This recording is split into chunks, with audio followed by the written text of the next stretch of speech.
Welcome to 502 Entrepreneurs, Louisville's podcast featuring local business owners, entrepreneurs, and side hustlers, all who have a story to tell. Our guest today is Stephanie Feger, author of Color Today Pretty, an inspirational guide to living a life in perspective. Also, owner and operator of Empower PR. It's time to keep it weird with Stephanie. Before we hop into today's episode, I want to let you know about a contest we have running the month of February. 502 Entrepreneurs has partnered with Louisville-based e-commerce company Unbound Sounds. Unbound Sounds has offered to donate and give away one free pair of Bluetooth headphones valued at $89.99 to one of our lucky listeners. To enter the contest, please visit 502entrepreneurs.com. Subscribe to the email list and you will be automatically entered. Now back to today's episode. Stephanie, how you doing? I'm doing great. How are you? Oh, I'm doing awesome. Thanks for coming by today. I appreciate it. Thanks so much for the invite. Oh, no problem. It's great to have you here. You know, you got a different perspective than a lot of people I've interviewed already for this show. So I think it's going to be great to hear that and get to experience your point of view on things. I appreciate it. Hey, I'm the woman of perspective. Yeah, exactly. It's kind of at the heart of me. So why don't you tell everybody who's listening who you are and what you do? Sure. So my name is Stephanie Feger, and I am the author of the book, Color Today Pretty, an inspirational guide to living a life in perspective. And I do professional speaking on that topic as well, but I'm also a marketing expert and own a business called Empower PR that helps authors and small businesses feel empowered to be able to spread their valuable messages to the right audiences. Oh, that's awesome. Thanks. So how long have you been an author, or when did you publish your book? And then how long have you been doing the Empower consulting? That's a good question. I was actually calculating it the other day. In May, my book will have been out for 3 years, which is crazy because it just felt like it was in the infancy stage. You know what, though? Interestingly enough, I was not someone that grew up wanting to be an author or wanting to own my own business or do anything of that sort. I worked in PR and marketing for 15 years in the nonprofit corporate world. There is a nonprofit corporate world. Absolutely. It exists. Yep. And I actually loved it, but I felt a calling to do something different. And that's where my book was birthed from. And it took about 5 years for me to get the book together and to get it out into the community. And the moment the book came out, I expected to really jump forward in my professional speaking kind of business that I had been working towards. Interestingly enough, a whole nother business evolved, and that's where Empower PR showed up.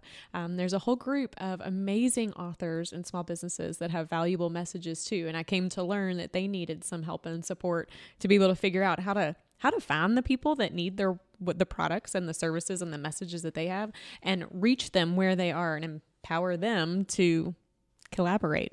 Right. Yeah, I mean, that's a huge deal for small businesses and anybody who's trying to run anything there is reaching the right audience. So absolutely. Give everybody a quick back jacket synopsis of your book. You know, if they pick it up, what can they expect to get out of it? So if you were to dive into my book, it'll likely be a collection of 35 chapters that will likely feel like a conversation between you, the reader, and myself, because that's how they were written. They were actually little vignettes of different times in my life where I felt like there was a topic that was kind of heavy that I needed to work through. And some of these topics were pretty deep, to be honest, that I had kept suppressed for 20 years. There was one chapter in particular I did not talk about until the book came out. But yeah, so as I was writing, I actually was writing because it was cathartic, not for any reason to publish or to package up a book. And a friend of mine and I sat down one day and we said, hey, if you weren't working here, what would you do? How would you make money? I'm like, I don't know. How would you? and I said, I don't know. So we switched it. And I said, okay, so what do I think you should do? And what do you think I should do? And she told me, she's like, you need to write a blog. I'm like, well, first of all, there's no money in blogging. Right. And I kind of laughed. I said, well, you can figure out something anywhere. I said, but then I went home and I thought, well, why wait until I'm not working at this job to blog? Why not start now? So I started to blog about these things that were really meaningful in my life. Some heavy, some light, some little glimpses of something I saw through my children's eyes or through a coworker or just on the street that nobody ever saw, but I did. And I started to blog about it. And that's what birthed this concept of a book. People were like, I love this. I need this. I need more perspective in my life. And when are you going to write a book about it? I'm like, okay. So what you would see if you open the book is actually what has evolved into a 7-step guide on how do you break apart from what the world tells you need, and how do you focus on really what you do need to be successful and happy. Because I actually believe you can be both. And many of us think that success will drive happiness, and it doesn't always. No. And sometimes it can actually push it apart. So so the book is kind of a guide on how to, in a 7-step way, how do you get there to be able to reassess your life and to truly live in the moment. I'm a believer that because of what was able to be packaged up here and what I've learned, that life doesn't have to happen to you. It can actually happen for you.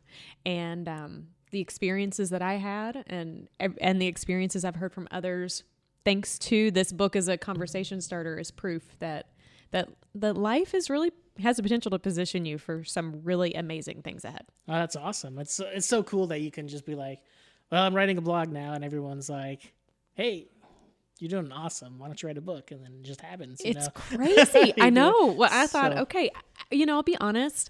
Once I started to write, I started to realize that the big part of perspective in life is yourself holding you back. Yeah. That's huge. Oh my gosh, well, what if nobody likes my stuff? So that's what I thought. I'm like, I'm going to put this blog out. What if no one likes my stuff? And then they loved it, or they were very supportive. And then someone's like, write a book. I'm like, oh my gosh, well, what if I write a book and nobody buys it? So I switched my mentality. You see, before we started, I told you I'm a woman that believes in worst case scenarios, which doesn't truly typically make sense with kind of this positive energy. But I believe if you can evaluate what's the worst thing that could happen. The reality is most of the time, the worst thing that could happen isn't so bad. So when I was on the verge of publishing my book, I thought, what if nobody reads it? Like, what if nobody buys it? And I looked at my husband, I said, you know what? If I have 500 copies of this book in my basement, I'm okay. I'm okay if nobody buys it, because what I have done is I have proven to my kids that if you've got a dream, Mama made it a reality. Yeah, exactly. And I want them to be empowered. Well, I'm excited to say that I don't have 500 copies in the basement. It actually hit number 1 on Amazon in its category within the first few days that the book came out. So it was a really amazing success. Thank you. That the mindset you had before, is I talk about it with my artist friends all the time, and we've kind of, I guess my motto, for 2020 is that done is better than perfect. And Love it. I'm just making sure that I'm doing things and getting it out there, because if I wait for it to be perfect, then it's not going to happen, and it's just going to sit there. Okay, I have to share. I have a whole section called Perfect Imperfection. There you go. I'm not joking. It's the same thing. Because I came to the same realization that, first of all, none of us will ever be perfect.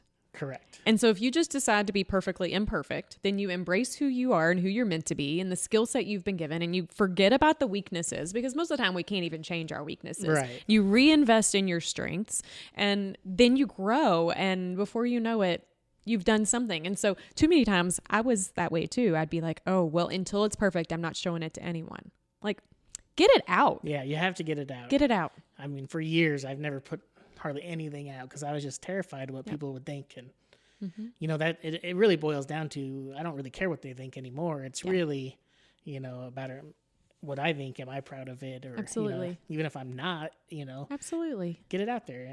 And then you can actually learn from it. Yeah. Yeah, because you get it out and then you're like, oh, that's a great idea. I never would have thought of doing this, but because I put myself out there, now I'm even better. Yeah. So I love that motto. So yeah, that's my 2020. So far it's been working out. I am a big fan of like 2 months. picking a, hey, you've made it. You haven't forget. I'm a big believer in kind of picking a word or kind of a focus for the year. And mine is clarity, of course, very cliche with 2020 clarity, but I believe in it, and I've been really trying even as an entrepreneur to get more clarity and refine what it is that I bring to the marketplace so that I can be better and more helpful to my clients. Yeah, that's definitely important. Yeah. Especially as a small business entrepreneur, if people don't know, what you're bringing and you're not clear about your message, then you confuse them and, they'll go somewhere else. So absolutely. The clearer you are, the better off you are. I think. Absolutely. So absolutely. That's cool. So I want to touch base, you said you were working full time. You started a blog, so you were doing that on nights and weekends and stuff. How much time and effort were you putting into this blog to get this thing up and going? My goal was to write something once a week. Okay. And then I started, as I was writing once a week, I started to realize that it became a daily need in my life, that I was working in a situation that had become kind of toxic. We all know what that feels like in jobs in general. And I needed to be my best self in that environment. I needed to give myself some perspective before I started the day. So I would get up an hour earlier each day before I would start work. And I worked from home at that time. And I still do, which is wonderful. The loveliness of entrepreneurship.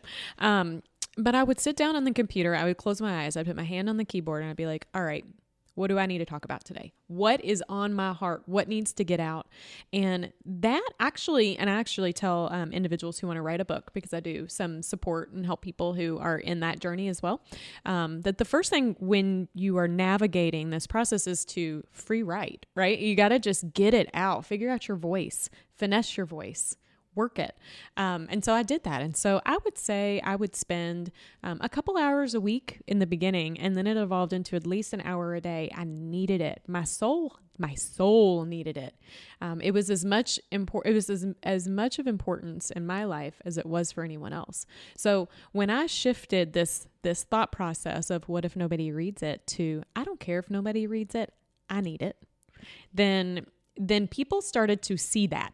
And they started to feel it. It's different when, I kind of feel, I don't know if you're a believer in the law of attraction.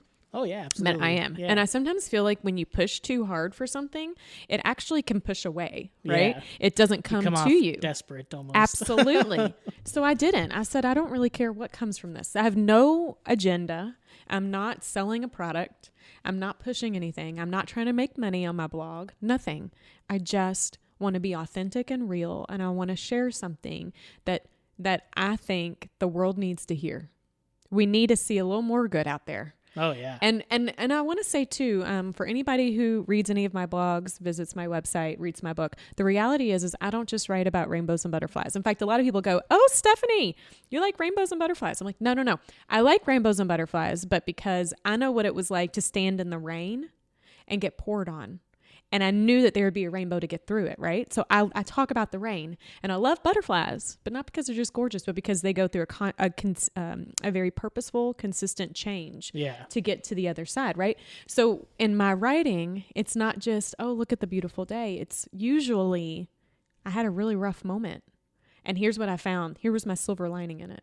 Here's what, as a world, as a community, as a person, that we can see how we can be better from that. Well, that's really cool. Thank you. Yeah, I like that, and, I think a lot of people who are writers or authors or anything will tell you that you need to do it every day, regardless of what you're writing, what you're putting on paper, just put something down and write it down. Who cares what you're writing? Just get it out. Get in practice of doing it every day. You get it out, and you can go back and you could edit it later. And I'm a big believer in that. Make it sound, make it more like you. I have a really good friend who is kind of like my pulse check, and occasionally he observes me and watches me on my social platforms, and he's like, "I can tell when you haven't written in a while." I'm like, "Oh goodness, why?" He's like, "Because I just feel it, Stephanie." He's like, "I know when you get your daily writing in." I can feel how light you are because you process life through writing, and it's true. He's like, when you haven't, I feel that energy too. So it's proof. I'm like, oh gosh, I guess, it's more obvious than I think sometimes. But no, I'm a big believer that get it out, and you can always edit. It's harder to get it out than it is than the editing process. Exactly. I don't like to write. Yeah, but you like you're creative in other avenues. And I didn't tell you earlier, but I'm a closet photographer. All right, cool. Yeah, not professionally, but if you were to ask me, if Stephanie, this is your last day on earth, what are you going to do? I would get my camera and go to Cave Hill and take photos all day. Oh, cool. Mm-hmm. Cave Hill's a pretty neat little place. Love it. I love it. There's something so refreshing and freeing for me in photography. Yeah. So I think that everybody's got to find a creative outlet. And that actually might be your job. I mean, whatever it is that you're passionate about, that outlet is so important to living in perspective. That's how I got started in photography because... I was telling you, I've got a degree in engineering and I have an engineering background and, I've been in construction management, project management stuff since college. And there's not a ton of creativity in that kind of work per se. There's some, but, not like you get with photography or, writing or, things like that. So I think that's how I got into photography, was a creative outlet. And then over time I started to just really enjoy it. And I started to like the way I could interact with people and things like that. And that's kind of how I nailed everything down to becoming a headshot photographer, is I get to interact with people one-on-one. I still get the creativity of, doing photography. Absolutely. But you get to help bring out somebody's personality in a way that captures not just their personality, but where they want to go. Right. And that takes skill. That's the plan. And then, my goal is to have them walk out of here saying, that's the best photo I've ever had taken of me. That's awesome. And so that's what I work for. That's work awesome. Towards every time someone's down here. So. That's wonderful. Yeah, definitely. So tell me a little bit more about Empower PR and the consulting work you're doing there. Absolutely. It sounds like it's pretty amazing, and it sounds like you've got quite a few people that you're working with currently that it's keeping you super busy. Yeah. Well, busy isn't bad. It's just a new level of crazy fun. Yeah, right. Interestingly enough, I was telling you before we started, this is a part of who I am that if you were to go search for it on my website, you wouldn't see. I think that's unique in the sense that sometimes, and from a marketing perspective, sometimes your best work you don't even market, and that it comes through word of mouth promotions and word of mouth communications and marketing too. Yeah. So as I shared before, when my book came out, I was poised and ready to run and to spread the word about my book and do strategic partnerships and collaborations and speaking engagements and workshops, and all those things started to happen, and it was so much fun. But at the same time, I noticed there was this group of people who could really use the skill set that I had went to college for. I didn't go to college for English and writing. I went to college for communications and marketing. So I started to see that there was this beautiful way that I could merge these different parts of who I am as a person and actually help somebody, because the reality is if I carve away everything of what I am down to the core of what I want to be, it's just somebody that helps others. Yeah. And if I can use what I've got to help somebody, I want to do it. So I've had the opportunity to work with authors and small businesses across the nation, figure out, all right, who is your target audience and how do we laser focus in on where they get their information in trusted sources, and how do we make sure that they know about you because you have something valuable that can change their life. And I want to help you want to help together. We want to help that person get that information. So Empower PR was born out of this need. But interestingly enough, I did it for several years without the business having a name or an identity. And I was driving down the road one day recently, and I thought, it's about time to make this a real thing, right? Let's turn it into let's figure out what is this entity, you know. And the moment you jump into entrepreneurship, I don't know if everyone's like this, but I'm kind of like a serial entrepreneur now. Like I just love it and I'm willing to try it and You're trying everything. Yes. Which can be good and not so good. But no, I'm like, let's figure this out. And it hit me like a ton of bricks. Empower PR goes back to exactly who I am. You know, I've worked for agencies over the years, and for many agencies, the goal would be to create a long-term relationship with a client, right? They help the client figure out their needs. From that point, they help them figure out how to reach their needs and their goals, and they hope that together you can do it forever and ever and ever. Yep. I didn't want to do that. That did not feel right to me. So I sat back and I did some reflection and thought, who do I want to be and how can I help these people? Because the reality is most authors and most small businesses have extremely limited budgets. They're on the beginning of trying to figure out what makes sense for where they're at. And whereas they're willing to invest, they don't want to have to invest so much that they don't, you know, get the ROI that they want, or they don't really know what they want yet, right? Yeah. So I've taken a completely different approach, and that's where Empower PR came. Empowerment is really the essence of who I am in everything, in my speaking business, my book, and now with my consulting and coaching business.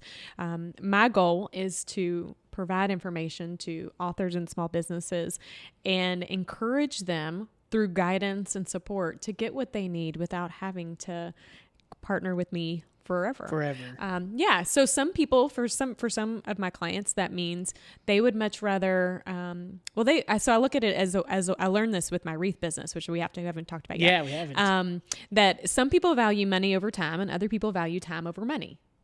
And that's how I look at my business. Yep. For the people that value money over time, I always get confused. But the people that value, anyways, one of those groups are willing to put their blood, sweat, and tears in because maybe they're not ready to spend the investment. And the Correct. other ones are like, look, I have way too much going on, and I know that if I invest in this, then I can grow, right? So my business model is meant to support both. For those who really look at their money differently and they really would much rather invest their time, I'm going to empower them with the knowledge on how do you become a strong marketer to make sure your business and your values and your product reach who it needs. And for the other people who are like, Stephanie, I don't want to touch any of it. Please just post some stuff on social media for me, right? Like, I don't want to know how to manage LinkedIn algorithms. Then I'm happy to help there too, right? So that's really the essence of what Empower PR is all about. Okay.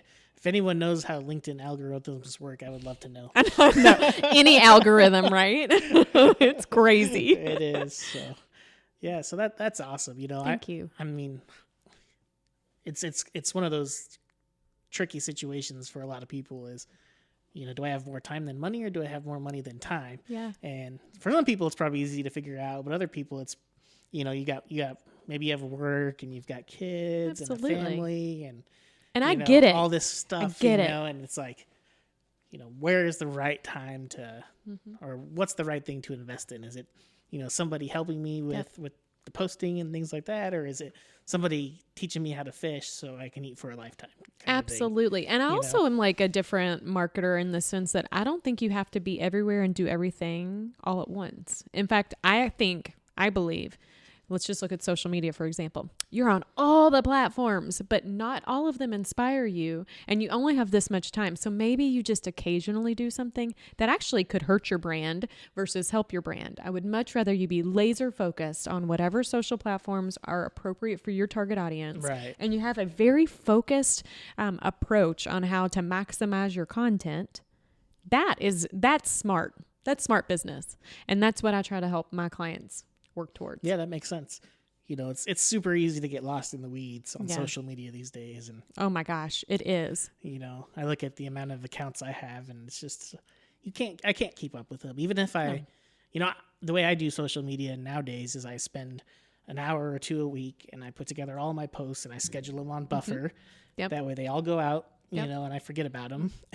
And I still can't put out something on every platform every day. And I don't think think you have to. So, and I don't even try anymore because it's just overwhelming sometimes. No, but let's take your podcast as an example, because I think this is a brilliant way on how you spread the word. You know, people will record a podcast sometimes and then they think that that's one and done, right? But you could take this podcast and you're going to post it to YouTube. You can post it on other Audible channels. You can also transcribe it if people want it. You can pull quotes, and you can create content that you post on your social about this particular content for the next week until you lead up to your next podcast. That to me is smart marketing. That's taking one focus and maximizing the content. A lot of people don't do that. I've been trying to do that with this podcast because I'm videotaping it, I'm transcribing it. It's beautiful. And then I'm taking small clips, of something that we'd be talking about and trying to post those up, Love it. But I love it. You're living and breathing the type of stuff that I encourage my clients to think about. Yeah. It's just, it's time to do it, I know. So that's the way it goes. So tell us about your wreath business. We touched on it for like a split second. Yes. So How could I not touch on it? It's actually a really critical part because it's what began my entrepreneurial, I hate that word, my entrepreneurial experience in life. So I was working full time, working like 80 plus hours a week, like most people, I'm sure, and writing and blogging, and feeling like there was no end in sight. And anyways, I had a very serendipitous series of events. It's very odd how it happened that I found myself in a pediatrician's office where all three of my kids had been sick that week. Oh my gosh, I feel sorry for that pediatrician. It was tough. She looked at me and she said, "Stephanie, are you okay?" And I'm like, "No." And I think it was the last string that was holding me together broke, and I cried, and it was very ugly and emotional. But I needed that because she went out of the way to invite me to a Bible study. Went to this Bible study at a church of a denomination that's different than mine. I go to this place a couple weeks in. I feel called to share a chapter of this book I was writing that nobody knew about.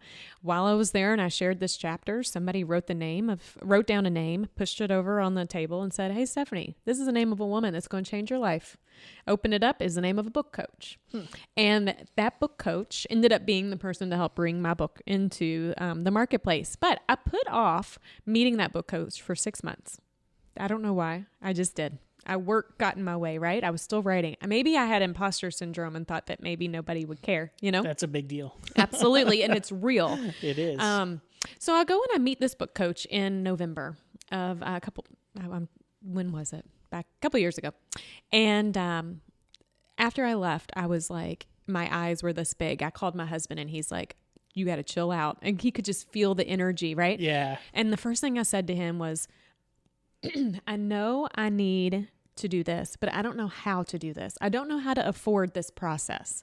And he said, "Well, we've got the money." I said, "No, there's something within me saying that I am not supposed to do this book journey by taking anything away from my family. In fact, it's supposed to be given back to my family." I said, "I don't know what it is, but I think I'm supposed to start a business." And my husband looked at me like, "What?" Because the reality was he's the one that's supposed to be the entrepreneurial, not me.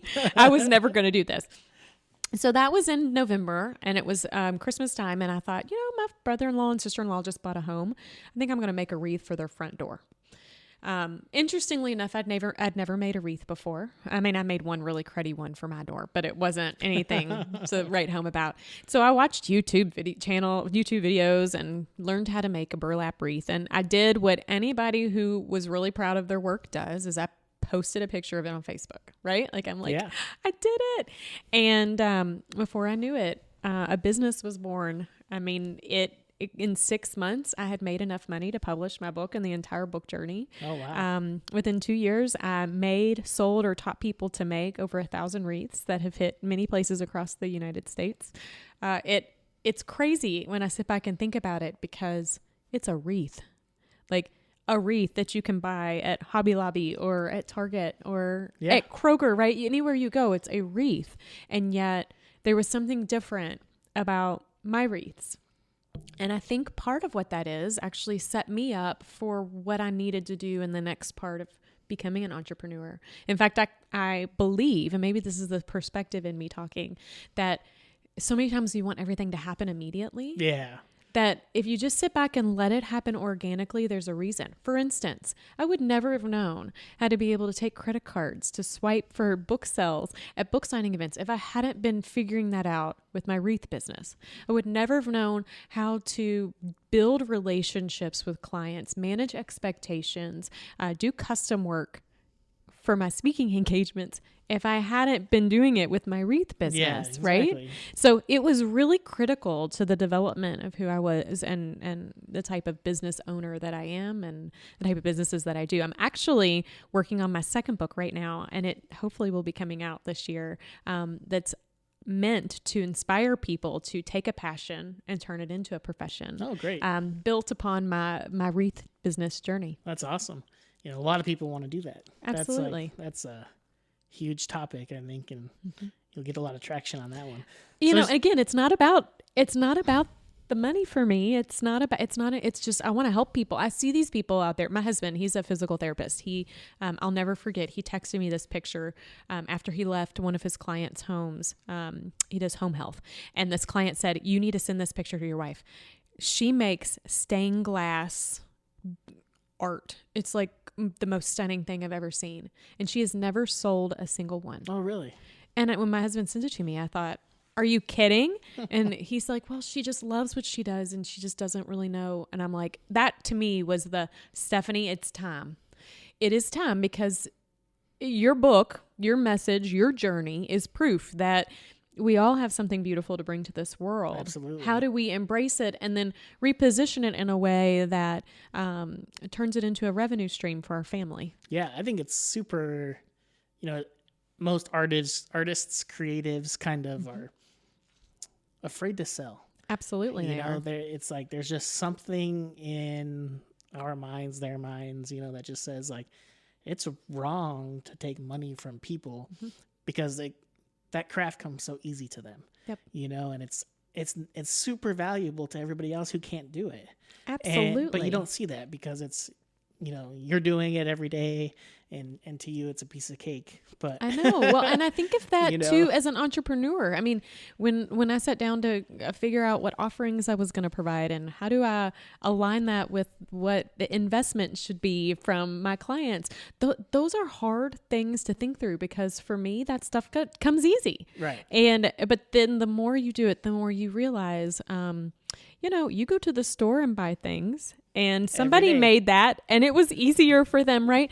We all have a unique skill set and we're all meant to come together and to help other people grow. And it's okay to monetize your skill set. Absolutely. Yeah. It's not just okay, you should. You have to give yourself permission to do it. And Absolutely. Once you do it a few times, then it starts becoming natural and absolutely that kind of stuff. But you have to give yourself permission to do that.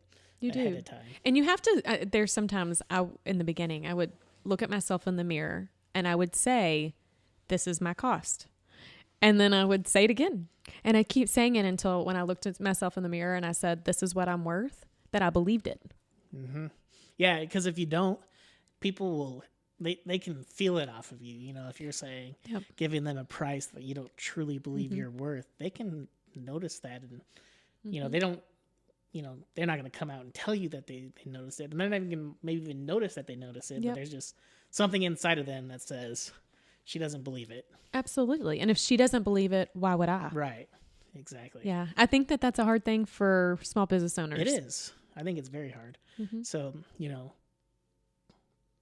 what advice would you give small business owners then on, finding their worth or, something to that nature? Absolutely.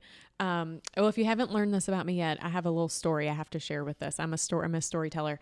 Because I believe if you can look at it through this lens, then your worth makes total sense. So I lived on my own out of college, and my first job that I had was like near poverty line. I'm like, I graduated college, I'm gonna make all this money. Yeah, right. That's not how that rolled. But I owned my own condo. I didn't have a roommate, so to be able to make the ends meet, I had a budget. And I had to stick to this budget. And I need to go back and look at this budget, but I think that the budget for my food for a month was like $60. Oh, wow. That was like it. So when I went to the grocery, $60. Now I'm a vegetarian, so it's a little easier because I didn't buy any meat. And this is also before the organic phase. So I was buying a lot of like boxed processed stuff. Okay. So I share this because my husband, he laughs because I would make enough food. I would cook it. I would make enough food before I ate dinner, I would pull aside my lunch for the next day, and then I'd eat what I have, and you eat what you eat and you don't throw a fit. Like, I was happy with what I had. Well, when we get married, I'll never forget our first grocery trip experience. We're going down the aisle, and I remember my husband threw in a box of brownies. Now, a logical person would say, oh, you have two incomes now, so it's a whole different experience. But I was still like, I'd lived on my own for so long. I'm like, $60, Yeah. or focus, right? And I looked at him and I said, well, why do we have these brownies? And he's like, I don't know. I like brownies. And I said, okay. And this was a teachable moment for us in the grocery. I laugh at this now because he would probably kick me to the curb now if I'd have said this to him. But I said, is this a want or a need? And he looked at me, he's like, what are you? You're crazy. And I said, no, seriously. I said, for so many years I've lived on my own, and sometimes brownies were a need in my life, right? Like if I'm having a bad day, I need a brownie. But if I had these brownies, it meant that I couldn't get something else. So I just need to understand, like, let's talk about this, because I know, at the end of the day, it's a brownie, not a big deal. But if this is the beginning of our marriage, we needed a conversation on, at what point do you get everything that you always want, or how do you focus on your needs? Okay, little would I know that hilarious, I'll never forget. Everybody was looking at us at Kroger that day, like, you all are a mess. You might not make it through. We've been married 10 years now, so we've survived. But at that moment, I didn't realize it would be the catalyst for how I look at marketing, and actually how I will help small businesses look at reaching their target audience, especially authors. And here's my tip. Everybody, when you think of the money that you have to spend, has kind of two ways they look at their money: the things that they need to spend their money on, and the things that they would like to spend their money on, right? So if you as a small business find a way to be relevant in the needs pot of money, then there's no sweat, right? It's this wants pot that is a little iffy. Right. So here I go, write this really pretty girly, colored book that is wonderful for sitting at the beach and reading it on vacation. So some people would consider that as a want, a nice to have. But if you can take something like this, or your message or your business, and refocus it in a way that is something people need in their lives, then you may just be able to see your worth. I partnered with, I'll give you an example, because that is a constant way that I look at everything that I do, is how do I get into people's needs buckets? Right. I did a partnership with a friend of mine who is a dietitian, and she also is an exercise coach, a health coach.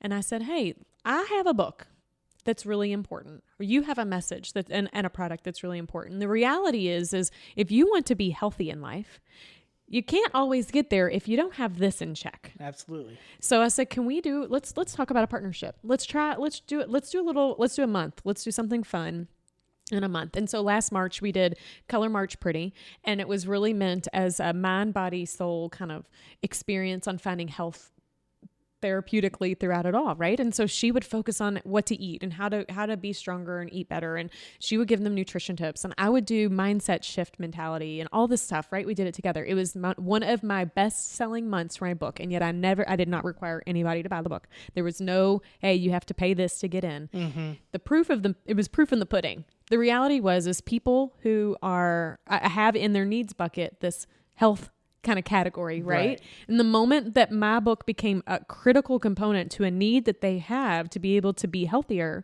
it produced. It was a smart move. That's when they don't think twice about spending the money. Absolutely. Yeah. And again, I consider that honestly authentic marketing, because you have a message. I think of your business and headshots.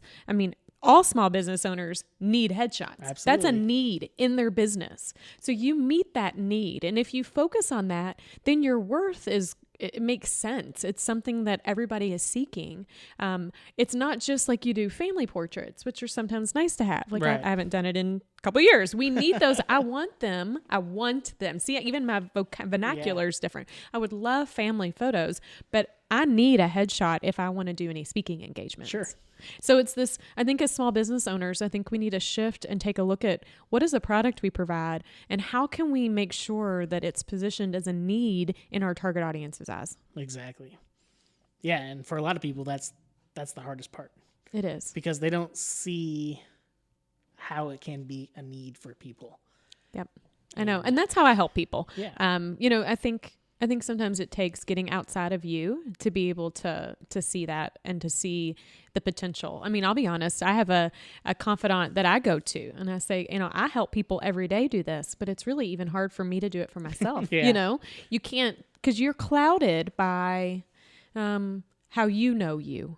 Exactly. You're clouded by, well, maybe, gosh, but someone else has been doing this for 30 years and I've only done it for 20 or whatever. You're clouded by that second voice that's talking in your head. Right. So sometimes it's nice to sit down with a group or have a mastermind or confidant or a small business owner. I usually encourage my clients to have a board of directors. And I'm like, and the board of directors can be your spouse as long as they're nice and honest, but maybe it's a group of friends or somebody that you sit down with quarterly and say, hey, this is what I know, but I also know that you can probably see holes and connections that I'm not thinking about, and you can help me get there. Sure. Yeah, because I think that'll help. Mm-hmm. Yeah, I know. I've got a group of men that I meet with. We try to go like every other Sunday, and that's awesome. We talk about our businesses and things like that, and just life in general. And it's nothing formal, but it's enough to get some feedback on different things, absolutely, and ideas, and it's a safe place. Yeah, you need that as a small business owner. You need a place to say, "Oh my gosh, I tried something, it didn't work," and you don't think people are going to judge you. Yeah, right? Exactly. That's very cool. So let me ask you about Louisville. Yes. How long have you been here? Born and raised. Born and raised. You see, I wanted to be an actress, but I couldn't get rid of this Southern accent. So I just embraced it. Born and raised, but my husband and I now have a farm out in Shelbyville. Oh, okay. That's awesome. Thanks. Yeah. Talk about accent.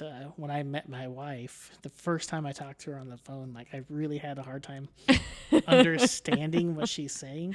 And she does, to this day, she doesn't believe me. She's like, I don't have an accent. Oh no. I'm like, you're from Kentucky. You have accent. One. And she's like, no, I don't. Like, I'm one of those people who doesn't have one. I'm like, I could not understand you on the phone the first time we talked. Oh, I love it. She still doesn't believe me. I love it. But interestingly enough, here I was trying to get rid of that. And it's to me, it's, when you talk about what makes us different or unique, why get rid of something like that? Just own it. Absolutely. It's who you are. Absolutely. I love my y'alls. I'll keep them any day. And then when you add all to it, my all y'alls, that's even. Yeah, there you go. That's even more. So in Louisville here, you're in Shelbyville, which isn't that far away, but do you guys have a favorite place to hit up in Louisville or Shelbyville? Or I know it's hard when you have 3 kids to get out and do things. But. Oh, yeah. Well, so my husband and I are foodies.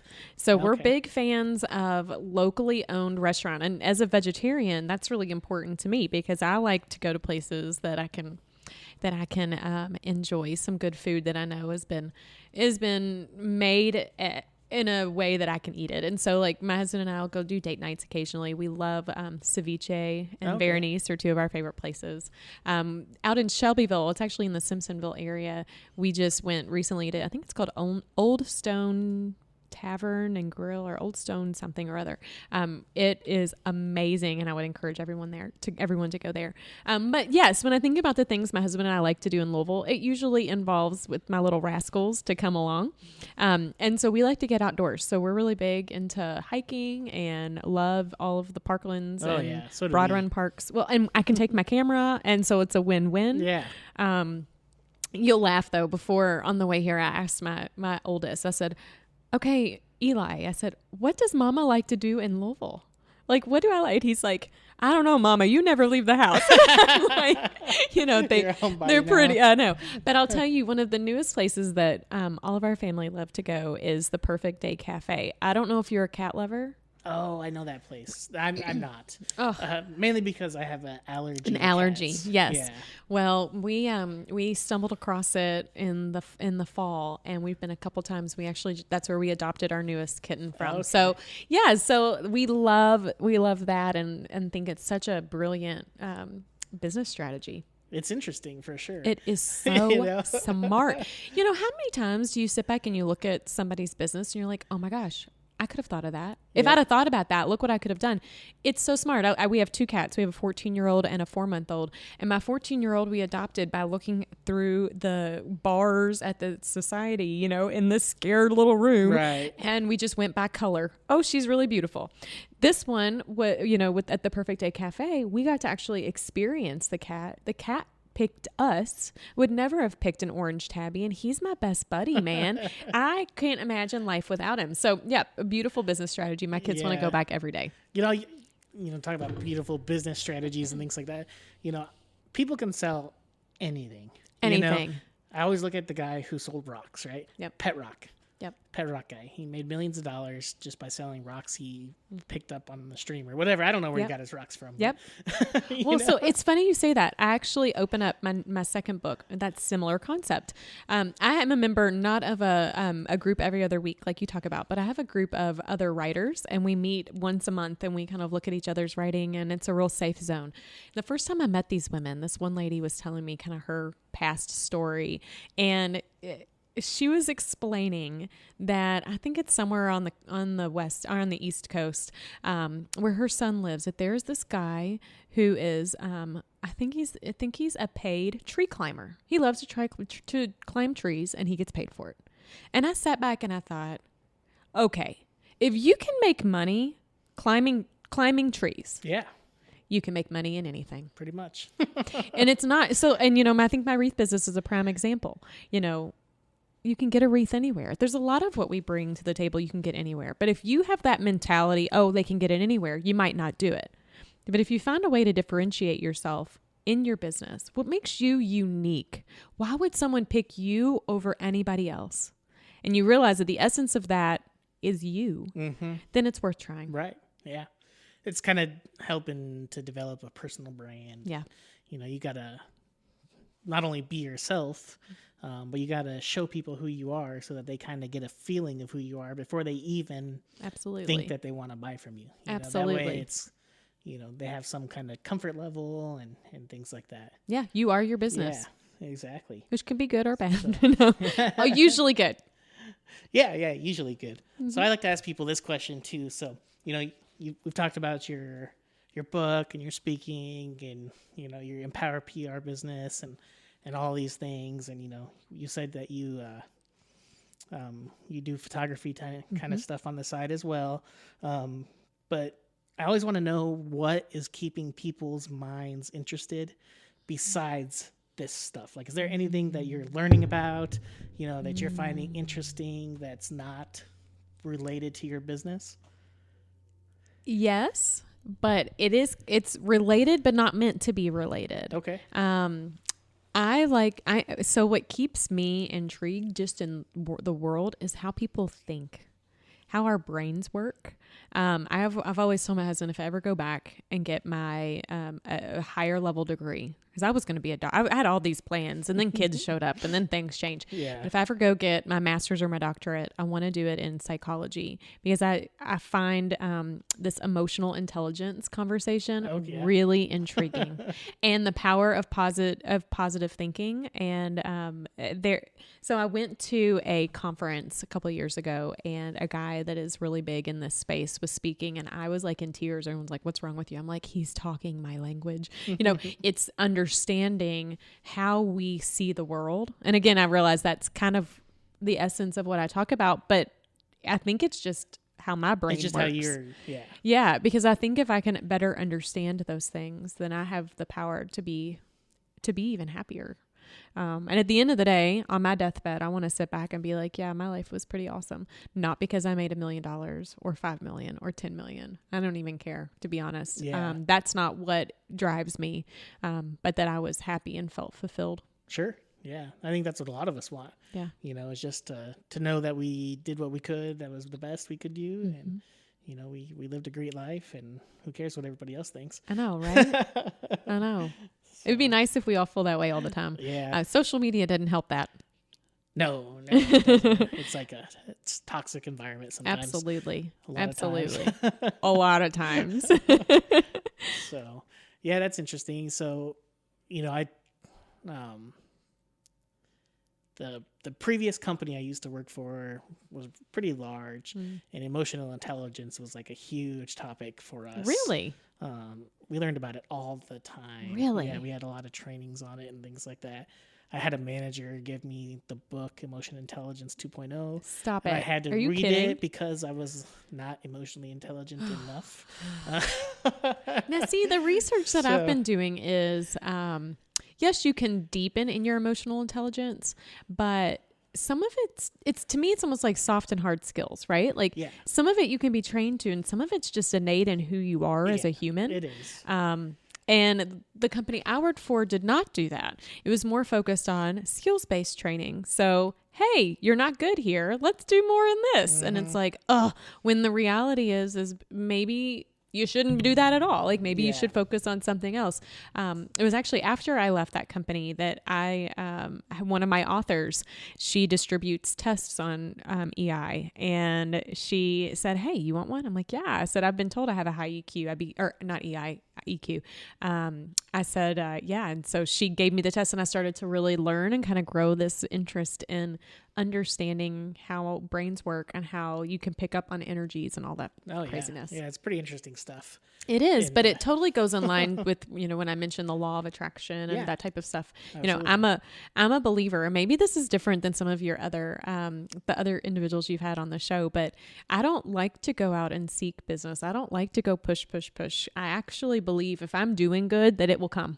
And sure, I do networking events, and sure, I connect with people, but not because I'm thinking, oh, hey, this is a new opportunity, but because it feels right and it's fun, and it just is a part of my personality and what I want to do. And then I believe in, as you're planting these seeds, that they will grow, and they will, if they're supposed to, they will evolve into new business and whichever direction that it's supposed to take you. Yeah, I take a similar approach. I still go to networking events and things like that, and I'll set up coffee with some folks afterwards, and I'll sit there, and I'll even tell them straight to their face, like, I'm not going to try to sell you to come get a headshot from me, Right.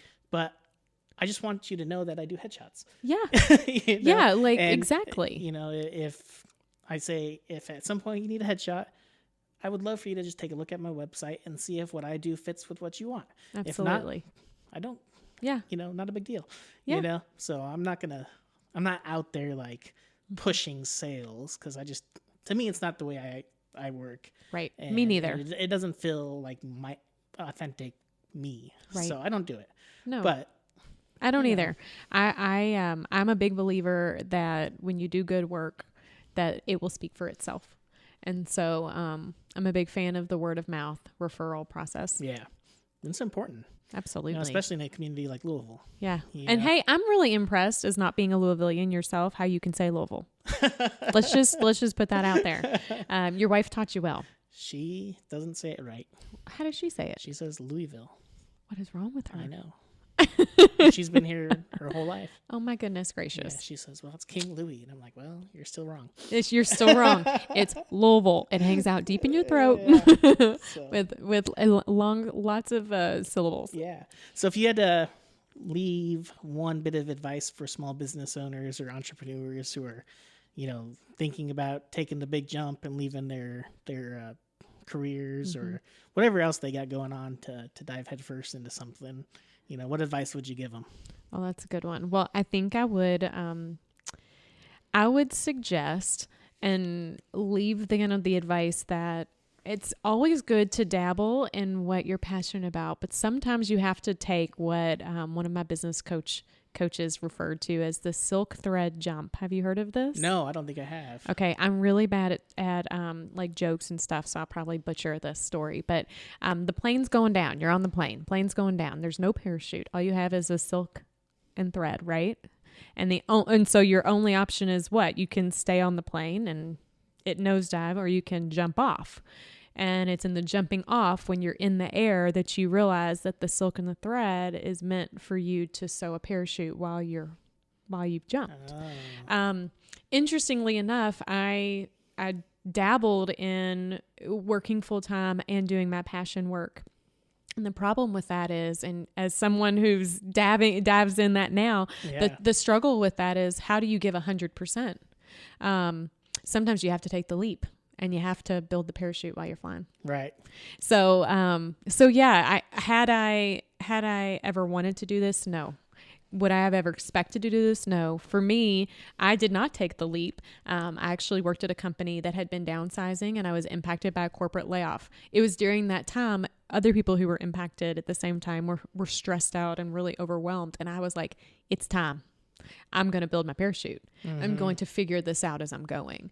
And so as a small business owner, keep in mind that sometimes you don't have to have all of the answers figured out yet to take that leap. And even if that leap is something small, like trying something while you're working full time, do it.